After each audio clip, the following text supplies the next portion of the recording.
हाय friends, मैं Anil Singh from आरनेटेक software LP 3 star Tally certified partner. दोस्तों, आप सभी लोगों का मेरे एटेक कोचिंग में स्वागत है। Most welcome friends. आज मैं एक और ऐड ऑन लेकर आया हूं। अगर फ्रेंड्स ये ऐड ऑन आपको अच्छा लगे तो प्लीज़ मेरे चैनल को सब्सक्राइब करें और लाइक करें। ये ऐड ऑन क्या है फ्रेंड्स, मैं आपको इसको डिटेल में इसके बारे में बताऊंगा। ओके फ्रेंड्स, लेट्स चलो स्टार्ट करते हैं इस ऐड ऑन के बारे में। फ्रेंड्स, इस ऐड ऑन का नाम है hide stock item rate and amount from any report in Tally prime. आप हाइड कर सकते हैं। क्यों हाइड करना है? क्योंकि मेरी रिक्वायरमेंट है कि मेरे स्टॉक की परचेज रेट किसी भी यूज़र को ना मालूम चले। मेरी रिक्वायरमेंट है कि मैं चाहता हूं कि मेरे स्टॉक की परचेज आइटम का जो पर्टिकुलर रेट होता है या अमाउंट किसी भी यूज़र को ना मालूम चले। ओके फ्रेंड्स, चाहे वो स्टॉक समरी हो, चाहे स्टॉक क्वेरी हो, चाहे बैच वाइज डिटेल हो, चाहे गोडाउन वाइज समरी हो, किसी भी यूज़र को मैं चाहता हूं कि मेरी परचेज प्राइस ना दिखे। उस पॉइंट ऑफ व्यू से मैंने ये एड ऑन डिज़ाइन किया है। तो फ्रेंड्स, इसमें 2 पॉइंट ध्यान रखने की बात है। पहली पॉइंट कि क्या पहला पॉइंट क्या है friends, if your requirement is not to show your stock item rate और price and amount to anyone. मतलब आप चाहते हैं आपके पूरे ऑर्गेनाइजेशन में एडमिन यूज़र के अलावा किसी भी यूज़र को स्टॉक आइटम का रेट और प्राइस और अमाउंट ना दिखे टैली के अंदर, इन्वेंट्री किसी भी रिपोर्ट में। दूसरा क्या है कि मेरी रिक्वायरमेंट है कि if your requirement is to show your stock item rate and price and amount to a particular person.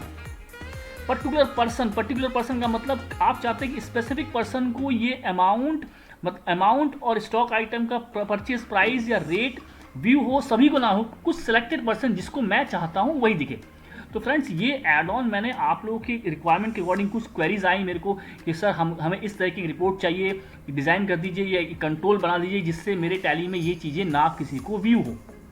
तो उस पॉइंट को ध्यान रखते हुए प्लीज दोस्तों मैंने ये एड ऑन डिज़ाइन किया। अब फ्रेंड्स, देखते कि एड ऑन असाइन कैसे होगा टैली में, किस तरीके से इसको डिप्लॉय करना है। तो how to deploy this TCP और add on in Tally prime.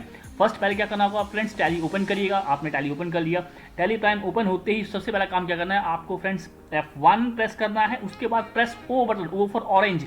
Then उसके बाद या तो और ओ पे क्लिक कर दीजिए या आपको आपके राइट साइड में एक बटन मिलेगा TDL एंड एड ऑन्स, उस पर क्लिक करेगा। उसके बाद क्लिक करने के बाद F4 मैनेज लोकल TDL। देखिए F4 मैनेज लोकल TDL पहला स्टेप था। F1 दूसरा था कि ओ बटन प्रेस करिए या क्लिक करिए TDL एड ऑन्स पे। और तीसरा स्टेप है आपका तीसरा क्या करना है आपको बटन F4 प्रेस करना है। पहले F1 फिर O फिर F4 मैनेज लोकल TDL। जैसे ही क्लिक करेंगे फ्रेंड्स, आपके सामने टैली में इस तरह का विंडो आएगा। मैंने क्या कहा था फ्रेंड्स, पहले F1 फिर TDL एंड एड ऑन। जैसे ही इस पर क्लिक कर रहे TDL एड ऑन पे, आपके सामने एक और विंडो खुल जाएगा, इस तरह का विंडो। वहाँ पे जैसे ही आपने प्रेस किया होगा मैनेज लोकल TDL, तो मैनेज F4 प्रेस किया हो तो आपके सामने इस ये पहला जो ऑप्शन आ रहा है लोड सेलेक्टेड TDL, इसको यस कर दीजिएगा। उसके बाद किस लोकेशन पे आपका TDL फाइल है, जो TCP फाइल है किस लोकेशन पे, उस TCP फाइल का लोकेशन आप यहाँ पे टाइप करेगा या पेस्ट करेगा। जैसे ही पेस्ट करेंगे आपके सामने एक ड्रॉप डाउन लिस्ट खुल जाएगा। जैसे मेरे स्क्रीन पे एक ड्रॉप डाउन लिस्ट खुला हुआ है। इस ड्रॉप डाउन लिस्ट में उस TCP का नाम सेलेक्ट करेगा जिसको आपको इसके अंदर असाइन करना है। सेलेक्ट करने के बाद एंटर करेंगे। एंटर करते ही फ्रेंड्स आपका ये TCP इसके अंदर असाइन हो जाएगा। असाइन करने के बाद नेक्स्ट मोस्ट इंपॉर्टेंट है कि इस TCP में वो फंक्शन मुझे अनेबल करना है। उसके लिए क्या करूँगा, press F6 and click on add on features. एक क्लिक एड ऑन फीचर्स का बटन होगा F6 में साइड वाइज फ्रेंड्स। यहाँ पे इसको क्लिक करते ही आपके सामने ये वाला स्क्रीन खुल जाएगा। इसके अंदर 2 ऑप्शन होंगे, hide item rate and amount for all users. क्या आप चाहते हो कि टैली के अंदर जो मेरा डेटा है, जो मेरी कंपनी, इसके अंदर किसी भी यूज़र को, एडमिन के अलावा किसी यूज़र को भी रेट, प्रोडक्ट का रेट, मतलब स्टॉक समरी में परचेज प्राइस आता है, पर्टिकुलर एक आइटम में क्या रेट है और क्या अमाउंट है वो ना दिखे। चाहे स्टॉक समरी हो, चाहे बैच वाइज डिटेल हो, चाहे स्टॉक क्वेरी हो, गोडाउन वाइज रिपोर्ट हो, आइटम वाइज रिपोर्ट हो, किसी में भी नहीं दिखेगा। अब नहीं, मैं चाहता हूँ कि नहीं कुछ सिलेक्टेड पर्सन को दिखे। तो उसके लिए आप पहला ऑप्शन नो करिएगा, दूसरा ऑप्शन यस कर दीजिए। इससे क्या होगा कि आप पर्टिकुलर सेलेक्टेड यूजर्स को राइट्स दे सकते हैं। फ्रेंड्स, ये कैसे करना है टैली में, इसको मैं लाइव आपको दिखाता हूँ। फ्रेंड्स, मैंने क्या किया, टैली यहाँ पे जाएंगे, टैली ओपन किया। टैली ओपन करने के बाद यहाँ पे मैंने क्या किया, इस कंपनी सेलेक्ट की। कंपनी से ये मेरी कंपनी, इसको सेलेक्ट किया, एग्जाम्पल कंपनी। इसमें सबसे पहले मैं एडमिन से लॉगिन करता हूँ। फ्रेंड्स, मैंने यहाँ मेरा पासवर्ड, एडमिन का पासवर्ड A है और एडमिन का पासवर्ड A है। अब इस यूज़र ID से मैं अगर स्टॉक समरी में जाता हूँ तो मुझे स्टॉक, ये देखिए आइटम A 200 पीस से मेरा स्टॉक पड़ा हुआ है 48.75 रेट है और टोटल वैल्यू उसकी कितनी है ये। अब मैं चाहता हूँ कि क्वांटिटी क्लोजिंग स्टॉक तो मुझे सभी यूजर्स को दिखे, बट ये जो कॉलम है मेरा, ये जो कॉलम है, कॉलम रेट का जो कॉलम है और वैल्यू का कॉलम है, किसी भी यूजर को ना दिखे। क्यों? क्योंकि इससे क्या होगा, लोगों को मतलब यार सर अरे हमारा इतना स्टॉक का ये परचेज प्राइस है और हम इसको सेल इतना कर रहे हैं। तो मैं चाहता हूँ कि मेरे यूज़र्स को टैली में पर्टिकुलर सिलेक्टेड पर्सन को, स्टोर पर्सन है या मेरा मान लीजिए कोई भी अदर पर्सन है, डेटा एंट्री पर्सन है, उसको मेरे स्टॉक का प्राइस ना दिखे। तो उस पॉइंट से इसको मैं ध्यान रखकर डिज़ाइन किया हुआ। फ्रेंड्स ना अब मैं आपको दिखाता हूँ कैसे यूज़र वाइज मैं इसको ब्लॉक करूँगा। तो मैं क्या करूँगा, सबसे पहले एडमिन से लॉगिन करने के बाद यहाँ पे क्लिक करूंगा कंपनी पे या कंट्रोल ऑल्ट के प्रेस कर दूंगा। ऑल्ट के प्रेस करते ही यहाँ पे आया मेरे पास user and password. User and password में जाते ही यहाँ पे देखिए मैंने लेवल 1 बनाया। लेवल 1 में BCD बी यूज़र को मैंने यहाँ पे क्या कर दिया, राइट्स ब्लॉक कर दिया कि यूज़र मेरा बी जो यूज़र है वो स्टॉक आइटम का रेट एंड वैल्यू नहीं देख सकता किसी भी रिपोर्ट में। मैंने सी यूज़र को, जो सी पर्सन है, सी हो गया चाहे कोई भी हो, अब मैंने यहाँ नॉर्मल सी रखा है, सी जो यूज़र है वो मेरा देख सकता है। इसी तरीके से जो डी यूज़र है लेवल 1 ही है, लेवल 1 पे ही अलग अलग पर्सन है, बट मैंने यूज़र वाइज हाइड किया हुआ कि डी को भी ना दिखे। तो डी, अब लेट्स सी चेक करते हैं डी और बी को दिखता है या नहीं दिखता। तो इसको मैंने एक्सेप्ट किया। एक्सेप्ट करने के बाद फ्रेंड्स मैं क्या करूँगा, इस कंपनी को लॉग आउट कर दूँगा। लॉग आउट करने के बाद मैंने क्या किया फ्रेंड्स, इस कंपनी को बी के आईडी से लॉगिन किया। ओके अब मैं जाता हूँ यहाँ स्टॉक समरी में। देखिए फ्रेंड्स स्टॉक समरी में मेरा यहाँ रेट नहीं दिख रहा। अगर मैं F12 प्रेस करूँगा, F12 प्रेस करने के बाद भी फ्रेंड्स, इसमें F12 प्रेस करने के बाद भी यहाँ मैं प्रेस करता हूँ फ्रेंड्स, रेट यस करूँगा तो भी नहीं दिखेगा। ये देखिए फ्रेंड्स रेट यस करते हैं फ्रेंड्स, यहाँ पे आएगा ही नहीं ऑप्शन। देखिए यहाँ मैंने ब्लॉक कर रखा है, क्योंकि रेट के पास आपके पास, क्योंकि मैंने इस यूज़र को राइट से ही नहीं है तो ये नहीं देख सकता। ओके फ्रेंड्स, अब और रिपोर्ट्स में आते हैं। डिस्प्ले में गए, मैं स्टेटमेंट ऑफ इन्वेंट्री बुक्स में गया, आइटम वाइज गया। इस आइटम में भी देखिए कहीं भी रेट और वैल्यू नहीं दिख रहा।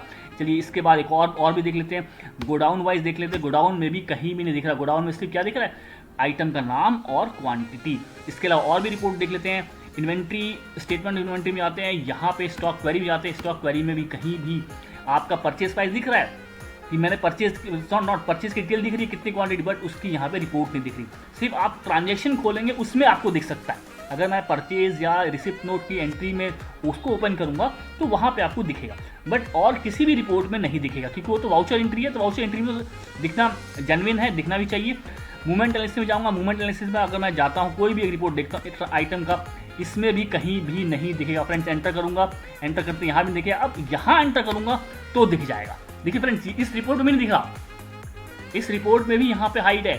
फर्स्ट टाइम एंट्री करते हुए दिखेगा। अगर मैं जाके डेबुक में जाता हूँ, डेबुक में गया और डेबुक में परचेज की एंट्री ओपन की, फ्रेंड्स यहाँ भी नहीं दिख रहा। यूज़र को टोटली मैंने रेट हाइड कर रखा है, rate and value.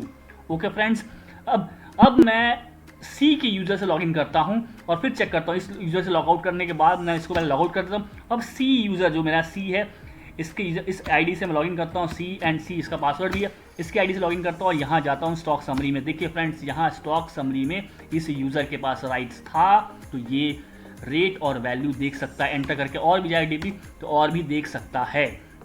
Okay friends, और आगे रिपोर्ट में चलते हैं। Display, inventory book, godown wise report में देखते हैं। गोडाउन हर एक रिपोर्ट में अब ये देख सकता है, इसके पास राइट्स है। इसी तरीके से अगेन मैं जाता हूँ, अगर मैं डी के लॉगिन आईडी से करता हूँ, मैंने फिर से कंट्रोल F3 प्रेस किया, लॉग आउट किया एंड डी की आईडी से मैं लॉगिन किया इस डेटा सैंपल में। एंटर करता हूँ डी की आईडी से, डी और डी लिखा और यहाँ पे मैं अगेन चेक करता हूँ। डेबुक में गया, डेबुक में परचेज की एंट्री एंटर किया, नहीं दिख रहा फ्रेंड्स। अगर मैं जाता हूँ स्टॉक समरी में, फ्रेंड्स स्टॉक समरी में गया, गेटवे ऑफ टैली पे स्टॉक समरी, यहाँ पे एंटर किया, एंटर किया, एंटर किया, कहीं भी नहीं दिखेगा। ओके फ्रेंड्स, ये था बेसिकली आप लोग की रिक्वायरमेंट के अकॉर्डिंग। मेरे पास कुछ कस्टमर्स की रिक्वायरमेंट आई थी, उन्होंने कहा कि सर हम परचेज डालें बट हम चाहते हैं कि इसमें किसी को मेरा रेट ना दिखे, कि मैं चाहता हूँ पर्टिकुलर पर्सनस को मेरे स्टॉक का क्या परचेज प्राइस है ना दिखे। उस पॉइंट ऑफ व्यू ध्यान रखते हुए ये मैंने ऐड ऑन डिज़ाइन किया है। फ्रेंड्स अगर आपको लगता है कि ये ऐड ऑन मेरे काम का है, मुझे चाहिए, तो नीचे दिए हुए नंबर पे या इस वीडियो के एंड में नंबर स्क्रीन पे जो आएगा उस पर आप कॉल कर सकते हैं। ओके फ्रेंड्स, और अगर आपको लगता है इसमें कुछ और भी मॉडिफिकेशन चाहिए तो प्लीज़ नीचे दिए हुए कमेंट्स में आप कमेंट्स ज़रूर करें, जिससे मैं इसमें और भी मॉडिफिकेशन कर सकूं। ओके फ्रेंड्स, अगर ये वीडियो आपको प्लीज़ अगर अच्छा लगे तो प्लीज़ सब्सक्राइब करेगा, मेरे चैनल को लाइक करिएगा। ओके फ्रेंड्स, बाय, जय हिंद, जय भारत।